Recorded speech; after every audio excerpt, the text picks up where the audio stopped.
Hi, and welcome to the 406 Creative Vibe and SoFly Quilts Studio. While I've been crafting since I was about 14 years old, it wasn't until about 5 years ago that I started sewing seriously. And today I'm going to talk to you about what is absolutely necessary to have in your studio or your sewing room to get started sewing. Starting out in a detached addition to our home, as my sewing interests and skills grew, so did my studio. I went from the dining room table to taking over the dining room and part of the living room to occupying the entirety of our daylight basement with the exception of the bedrooms. The first thing you need is obviously a sewing machine, but all the choices out there can be overwhelming. You may be asking yourself, do I need a new or a used machine? Should I buy a vintage machine? How much should I spend? What's a good price? Let's start with the most important two questions. What do you want to sew, and how much can you afford? Now, just because you can afford a high-end machine doesn't mean you should buy a high-end machine. And if you're on a budget, then have no fear. There are fabulous machines out there for reasonable prices. The sewing machine has been around for over 200 years, and even the fanciest computerized machines today are the same electronically as the ones from the 1980s and before. Take the advice of Carolyn Denham, who wrote in Merchant and Mills, "You need no more than a reasonably priced machine that does a straight stitch, zigzag, and buttonhole. Save your money for a good overlock machine." Believe it or not, a solid metal machine from a good maker is ridiculously cheap while being cool and collectible. Plus, on account of their weight, they don't jump around on your table when you're no longer timid and you can sew at speed. If they've been serviced and maintained properly, you can pick them up for cheap and they will last you another 20 to 30 years. And as you can see from this posting, they do hold their value. I was fortunate that my mother bought me an entry-level German-engineered Pfaff 20 years ago, so a sewing machine was not on my shopping list. However, about a year later I wanted a second machine that would do a bit more, so I went shopping for a newer machine. I purchased a gently used Pfaff, complete with Sew Steady extension table on Craigslist.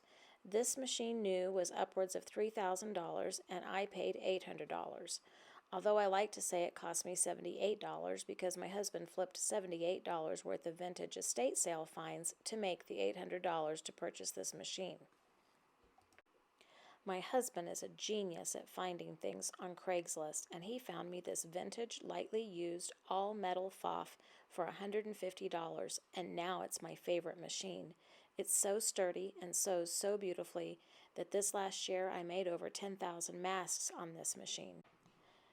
The rest of your toolbox needs to consist of these simple but essential items to ensure accurate measuring and precise cutting. Believe me, these tools, while not sexy, will be crucial to your success and will alleviate hours of struggling through a project. Nothing will frustrate you more than a bad pair of scissors. Buy well and you will only have to buy a good pair of scissors once. Buy the nicest fabric cutting scissors you can afford and the most comfortable for you to cut with. And take good care of them. Do not cut anything but cloth with your scissors. Wipe them down often with a soft, oily cloth to clean lint and etc. from them. Avoid dropping them and keep them away from people you love, children, and anyone with a lack of respect for nice things. This will ensure that they last you a lifetime. In my own personal collection, there are Ginger, Merchant & Mills, and Kai scissors for various purposes. Where you want to spend the lion's share of your scissor budget is on your tailor shears. Choose the best you can afford and the longest you are comfortable with.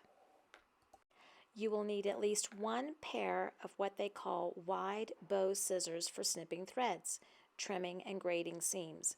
You will use these constantly while sewing, so if you can afford to buy a couple, that is great. You'll want some by your sewing machine and your ironing station. They should allow you to cut threads close to the fabric. Some sewists like thread snips, but I prefer the wide bow scissors. My favorites are the Kai scissors, which I have in multiple sizes around my studio. Paper scissors are also a must. Choose a good pair, but not super expensive. They should be long and have a fine enough blade that you can cut closely into the pattern with precision. I love my Merchant & Mills pattern cutting scissors, and I also have a pair of Gingers that used to be fabric scissors until my young children got hold of them and cut paper. Nice rulers are essential. You will need a basic ruler as well as something longer. Over time, I've become very accustomed to using my 15-inch quilting ruler, but a traditional ruler will also work. A yardstick is great, but if you're going to invest in a cutting mat, which I highly recommend, then purchase one at least 1 yard in length and it will serve a dual purpose. You can find tape measures in a wide range of prices, but mark my words, pay a little more for a very nice PVC coated tape measure and it won't stretch over time and you'll have consistent, accurate measurements. They do have a habit of getting lost, like mine is right now, so make sure you have a backup. Next is a seam gauge. This handy-dandy device has a movable pointer, which will be a help in measuring precise hemlines and seam allowances. Measure and mark with our next notion, tailor's chalk, and you're done. Speaking of tailor's chalk, there are lots out there to choose from today. My collection ranges from the traditional, which resembles a small bar of soap, to my favorite, the chalkener. This one has a tiny wheel at the bottom and leaves a very fine chalk line. Plus, it doesn't snag the fabric as I roll it along, and best of all, it's refillable, so there's lots less waste. Pens come in all sizes, and they will be invaluable in everything you do while you sew. The most common is a stainless steel headed pen, and while they will suffice, I prefer a glass headed pen. They're easier to find in the fabric with their bright white glass heads, and they are heat resistant, so I can leave them in while pressing during the sewing process without worrying about them melting on my iron. Yes, you can get a great deal on plastic headed pens, and they come in lots of pretty colors, but trust me, go with the glass headed pens. A quality glass headed pen will cost you between $7 and $9 a box, with about 100 in each box, and I recommend 2 to 3 boxes to get started. You will also need a pen cushion or a pen dish for keeping all your pens. I personally love my Zirkle magnetic pen dish. This is truly the pen cushion for the 21st century. Any item attracted to a magnet is immediately drawn to the outside edge of the Zirkle and displayed in a sunburst pattern, making them easier to pick up. I have 3 of these in my studio, 2 for dressmaking pens and 1 just for my quilting pens. They cost about $20 each, but they are well worth it. Needles are, of course, at the very heart of sewing, and most projects may involve even a minimal amount of hand sewing. Most of the time, we need only use what is referred to as a sharp, but every once in a while we need other needles, and for some reason it can be a confusing maze of what to use for what. I found Lori Holt's nifty needle assortment a great help when I first started sewing. This collection of needles is perfect for all your hand sewing needs, with an assortment of 70 needles total, all color-coded, so you know what to use them for. And don't forget the thimble. A thimble will protect your fingertips while hand stitching. You may have to purchase several at a nominal expense to find what you prefer, but they are very useful. And while you're at it, be sure to pick up a needle threader, and not at the dollar store, if you can help it. This is another item that if you spend a few dollars, it will serve you well. As your eyes get older, these are invaluable. Last and least liked, but certainly necessary, is a seam ripper. These cheap and mass-produced little gadgets are a time-saving tool for picking out stitches when you make a mistake. And you will make a mistake. And I can't recommend enough the Merchant & Mills sewing book and the sewing skills book.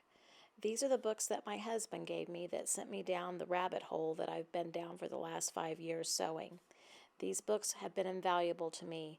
They gave me hand sewing techniques, machine know-how, tools, notions, and even the beginner projects that I started. The sewing skills book was very valuable when I began to read patterns because it helped me understand what I was reading and what they meant in the patterns. This is by no means a definitive list, but it is a very good starting point for a beginner sewist. As time goes on and you develop your skills and figure out what you love to make, your sewing toolbox notions are going to grow. For now, if you enjoyed this video and found it helpful, please subscribe and stay tuned for future videos on how to set up your ironing station, choosing and cutting out patterns, and much, much more. For now, stay healthy and happy sewing.